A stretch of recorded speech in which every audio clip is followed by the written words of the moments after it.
প্রথমে 200 গ্রাম পনির নিতে হবে। এরপর কয়েক সেকেন্ড পনিরটাকে জলের মধ্যে ফুটিয়ে নিতে হবে। এরপর পনিরটিকে একটি পাত্রে ঢেলে পাতলা পাতলা করে কেটে নিতে হবে।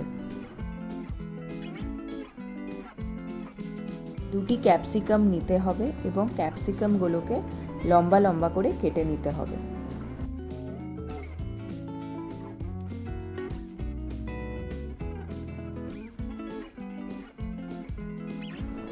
ক্যাপসিকামগুলি কাটা হয়ে গেলে তারপর টমেটোগুলো লম্বা লম্বা করে কেটে নিতে হবে। রসুনগুলো কুচো করে নিতে হবে। 3-4টা লঙ্কা গোটা চিড়ে রেখে 2-3টে লঙ্কা কুচি কুচি করে কেটে নিতে হবে। এরপর গ্যাসের ফ্লেম অন করে কড়াইতে কিছুটা তেল দিয়ে দিতে হবে। এক্ষেত্রে পনিরটিকে কাঁচাও ব্যবহার করা যায়। এখানে পনিরটিকে সাদা তেলে সামান্য সাঁতলে নেওয়া হলো।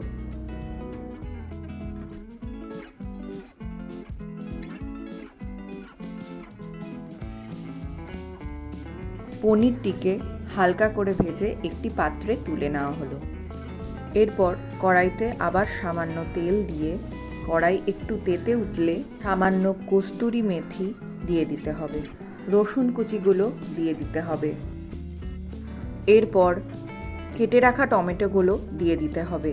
টমেটোগুলো কড়াইতে সামান্য নেড়েচেড়ে ক্যাপসিকামগুলো দিয়ে দিতে হবে। এরপর ক্যাপসিকামগুলোকেও নেড়েচেড়ে নিতে হবে। রঙের জন্য সামান্য কাশ্মীরি লঙ্কার গুঁড়ো ব্যবহার করা হলো।